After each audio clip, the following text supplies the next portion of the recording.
Hi, I'm Kelly Suding with the PATINS Project. Welcome to our two-day PATINS State Conference.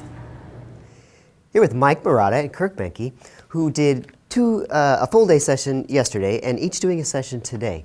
So if you guys could tell me a little bit about yesterday's session. It's a new thing for us, an AT boot camp, and I'll let you tell us about it, but it's a new thing for the PATINS conference, which I'm really excited about, and I've heard nothing but great things already today from folks who were in it yesterday. So tell us a little bit about your AT boot camp. Sure.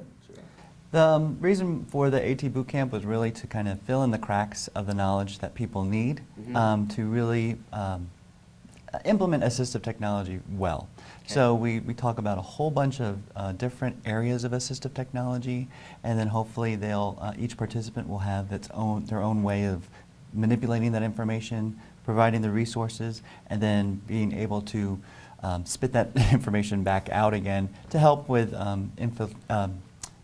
implementation within their district. Okay. Yeah, what's really nice is that in that group, everybody comes to it, like Kirk said, and when we used this yesterday, with splinter skills. I have a bunch of information in one area, but little or none in something else. Yeah. But I'm tasked with being an AT person and needing to know everything. And so they get to use those skills and share them with the other people in the group, and then build on what they don't have already, which is really what makes it so great. Yeah, and that's exactly why I was excited about it. And well, for two reasons. We've got folks who come to the conference who were just thrown into an AT type of position and said, hey, here's a conference on AT, we're going to send you.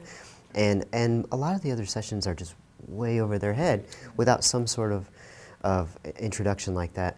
And the others, like you said, may have been doing AAC for 10 years and really good, but know nothing about captioning and switches. Exactly, or students with learning disabilities, and all of a sudden those students show up on their caseload or as part of the students they support, and they don't know what to do. And then so what happens with those folks is they just find the AAC sessions at a conference like this and just go to those. And so I'm excited. I'm hoping those folks that were there yesterday branch out into some things today that they can really grasp onto and make use of.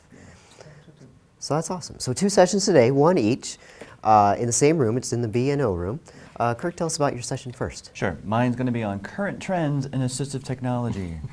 That sounds so, out there, but it's really based on some research that's been done over the past 5 years, one through the NCTI, the National Center on Technology Innovation, some of their predictions that they had back in, I think it was 2008, where they've come, what's happening now, and then sort of the graying of assistive technology currently. I mean, what is assistive technology? What's educational technology? What's instructional technology? And that's the big premise about where we're going to be going in the future regarding assistive technology. But there is legislation out there and policies and procedures that we still have to adhere to. So it's going to be a shift in a way we think, but it's also, I think it's going to be a good shift. Yeah. Really good. Exciting. Yeah, this is important.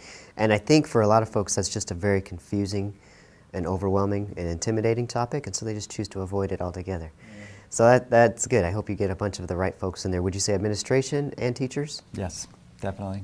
I'd love to have general ed in there because, but that's all right. But if we get special educators in there, and then they can start talking about the differences between that, as well as what do we really expect when it comes to bringing your own device. What are some of the built-in accessibility features? When can we use that and how? And hopefully the administrators will hear that as well, but also designate assistive technology, because we really need to do that, because what happens if those built-in accessibility features go away, and we still have kids who actually rely on those accessibility features. So. Mike, tell us about your session. In the same room. Same room. Yeah, I'm doing one on Google Chrome, which fits nicely into Kirk's graying area of assistive technology. I mean, it's general technology that's suddenly making its way into our classrooms for our students. And a lot has to do with what Kirk was mentioning, the idea of one-to-ones and students bringing their own devices, and suddenly that shows up in a classroom with very little thought sometimes to our students with special needs. And suddenly this platform is there. It is the driving force in their education, and we have to make sure they can access it. So we'll spend time and go through some of the apps and extensions that I've found to help those students in those areas, reading support, writing support, organization, and just share a lot of resources with people to give them a jumping off point and kind of understand the depth of what Chrome can do for them. Right. Okay. So teachers, administrators, and therapists as well. In Yes, yours? anybody who wants. Yeah, I think it's a really nice. It has a good opportunity to hit a cross section of all the participants today. Excellent. I'm excited about both sessions today, and thank you both for being here. Yeah, Thanks, Daniel. Appreciate it.